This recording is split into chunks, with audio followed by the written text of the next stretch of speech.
thank you. Still yet to be nominated for anything. Happy Wednesday, everyone. So it's Joe Biden's birthday today. He turned 82, causing the ladies of The View to ask, how many is that in dog years? Joe looked forward to the calls from all the grandchildren. Well, the ones he acknowledges. Oh. However, the White House medical team advised the staff not to throw a surprise party. No word if Hunter was in charge of the entertainment. But the gifts poured in. The very wealthy Nancy Pelosi surprised him with some prime real estate. Kamala surprised him with a brand new bed. Barack Obama got him something for his back. Dr. Jill gave him a gift certificate to Bed Bath and the Great Beyond. The gift from Tim Waltz felt pretty last minute, though. Probably from a 7-Eleven. 7-Eleven. Even President-elect Trump sent Joe a gift, although it felt pretty sarcastic. Well, today, Joe spent the afternoon doing his favorite activity, slipping into a light coma. But people lost their appetite when they saw who jumped out of the cake. Oh.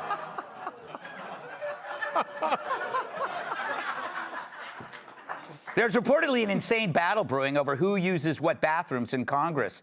The question being whether or not to make a separate bathroom to accommodate Jerry Nadler.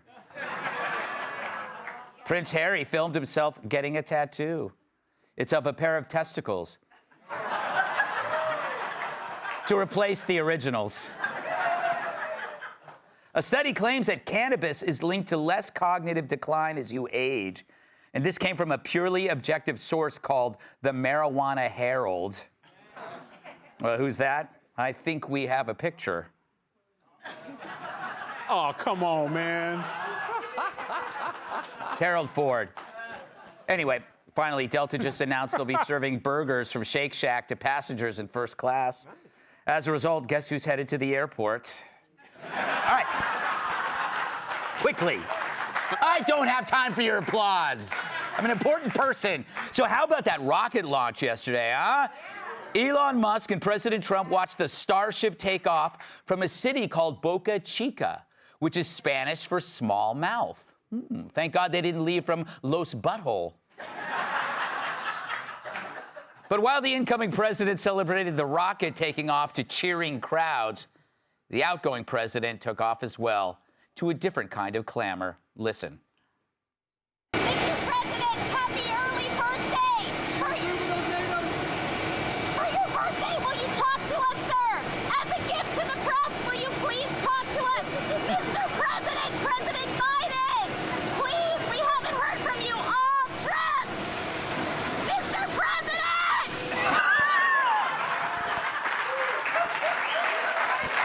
Wow. You know, usually when people scream at Joe like that, they're saying, sir, that's a houseplant, not a toilet. But why was he in such a hurry? Maybe he really had to go. Literally. President Biden! Please, we haven't heard from you all trip! Mr. President! Mr.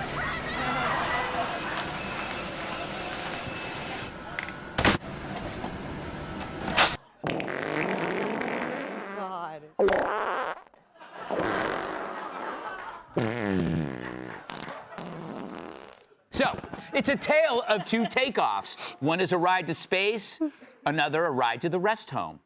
But Trump isn't traveling alone. The world seems to be along for the ride. It's funny, just a few weeks ago, Trump was a threat to world peace, when the only threat we really faced was Joe Biden mistaking our children for dinner.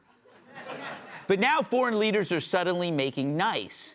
Australia's ambassador to America had previously called Trump the most destructive president in history. But now he's congratulating him and looking forward to working closely with Trump.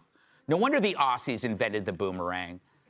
Up in Canada, their first trans prime minister, Justin Trudeau, suddenly cracking down on unchecked immigration. He was talking tough there for a while until somebody showed him this picture. Now,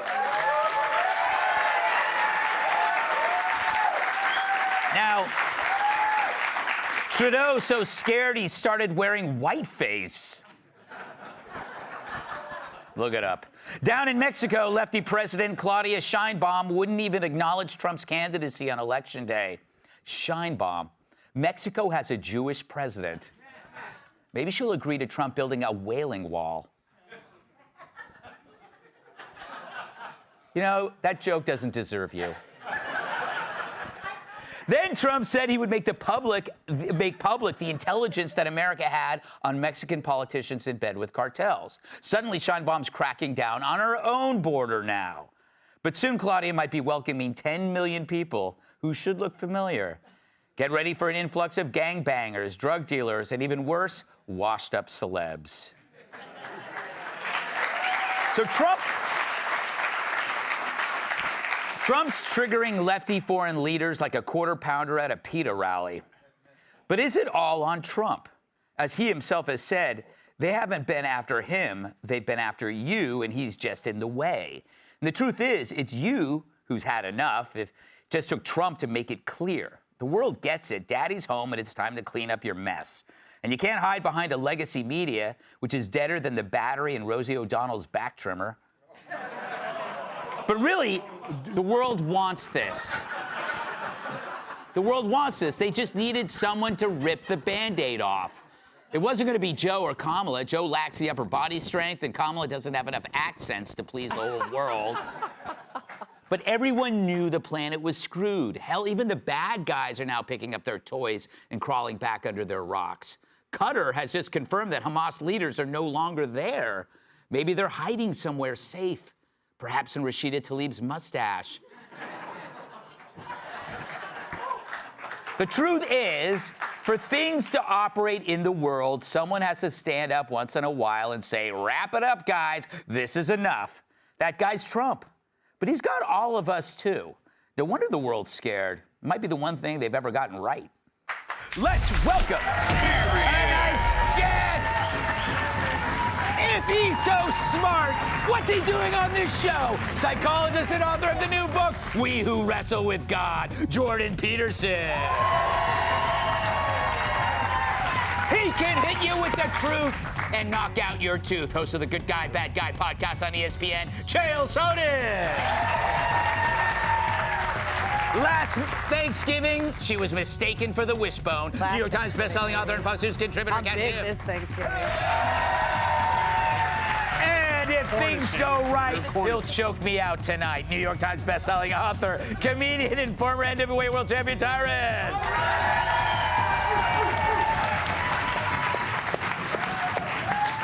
Dr. DP, it's always good to see you. We're all big fans.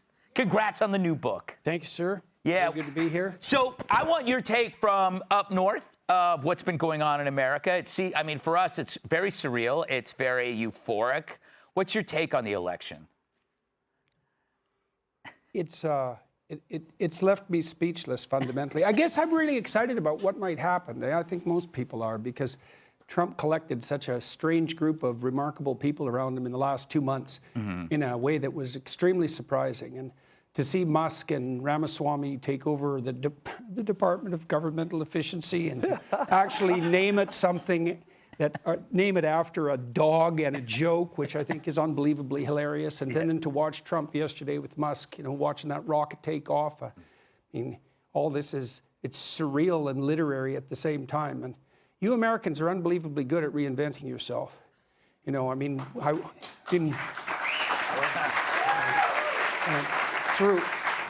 throughout my lifetime, you've gone through all sorts of crises, and every time you seem to come out stronger, and that's a remarkable thing to see. And it looks to me like the same thing is very likely to happen now, assuming that everything goes well in the next couple of months as we, play terrible games with Russia and Ukraine. But I'm excited to see what'll happen. This could be the best transition since Caitlyn Jenner. Chael,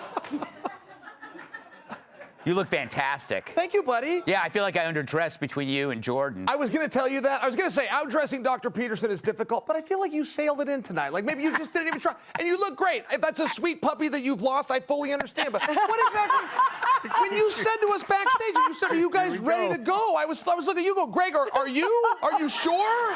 This is not a puppy tribute shirt. Puppy, you lost. Like, Yes. you lost the little guy. Yeah, I felt terrible. It's an homage sweater. Yes, it's an homage sweater. It's a homage. even know Yes, that homage, dog. yes. All right, Chael. That's what he said. He doesn't even know it. She said he doesn't even know the dog. That's funny. I don't. That's funny. Why do you think the globe is changing? Do they recognize a winner and they realize they got to get on board? You're an athlete. That's what usually happens. Sure, front runner status, that's really true, but there was also a lot of people that were hidden. And I never think anything wrong until I met Dr. Peterson 20 minutes ago. The smartest person I had ever met is a guy named Jacques Vallée, and he really maintains, feel free to change your opinion when you're confronted with new evidence. The problem that we have is, why did all of the voters and the masses have the evidence before their elected officials did? I think that's what they know, and a little bit of explanation too. But sure, there's some front runner status, and Donald Trump is on a victory tour, and he deserves it. You know, Kat, doesn't the world, everybody kind of craves order, even though they find chaos so attractive. And it's kind of like with Biden, you could almost do anything you wanted, and you kind of got sick of it. Maybe that's how the world feels. Does that make sense to you? Well, I think one thing that makes sense is that Justin Trudeau is now saying he's going to be a tough on immigration guy. And it's just people who want to be in positions of power. They're like, okay, so you're not going to believe this, guys, but I suddenly think what you think now. I thought what you thought before. Now that you've changed, so have I. And it's so unbelievably transparent and predictable. But one thing that's not going to be predictable is whatever's going to happen, like you were saying, Dr. Peterson, with this cabinet with Trump. But I think people maybe crave order. I think I'm like the wrong person to ask, because I enjoy chaos more than the average person, just because of how alive it makes me feel. Well, that's an interesting, somewhat mysterious comment. I think that's a good name for the show tonight. All right, Tyrus. I kind of like the fact that they went from he's Hitler to, hey, we could probably work with this guy. Well, that should scare you more than anything else. If me and another man, we fundamentally disagree on everything, but he believed and had an integrity in his belief, and I had an integrity in mine. If I am proven wrong, I still have to acknowledge what my belief system was. If I lose and go, you know what, I was always wanted to be on your team. That's the person that has absolutely no integrity, no morals, is a chameleon. No disrespect to any chameleons in the audience, but it's a person who will change with whatever environment benefits them. Yeah. And those are the most dangerous people, because you'll be standing next to them and not realizing that they don't care about you. To your wonderful point, America every 20 years is able to have a course correction. The 70s, it looked like it was over. The hippies and it was all this stuff. And America kind of goes, all right, enough. Adults are back in the room. And we've seen this course correction. But what we have to be afraid of, or not, we can't go, oh, it's all good now, because they're saying that they're ready to get tough on the border. That's because they don't want what's in here going there. So they're going to be tough on their side of the border. Mexico's going to be like, oh, no, you can't bring them here. We don't want them here. And Canada's like, well, you can't bring them here either. So it's not like they're doing this to work with us. They're trying to say like, oh, no, we're not letting, you can't come in here. So we need to, before we start going kumbaya. There's no honor. That's a very cogent remark that I missed. Great. Well, like I said, the first book I learned about lobsters. I'm excited about the next one. All right, up next, Trump is yearning to change higher learning. Hey, Sean Hannity here. Hey, click here to subscribe to Fox News YouTube page and catch our hottest interviews and most compelling analysis. You will not get it anywhere else.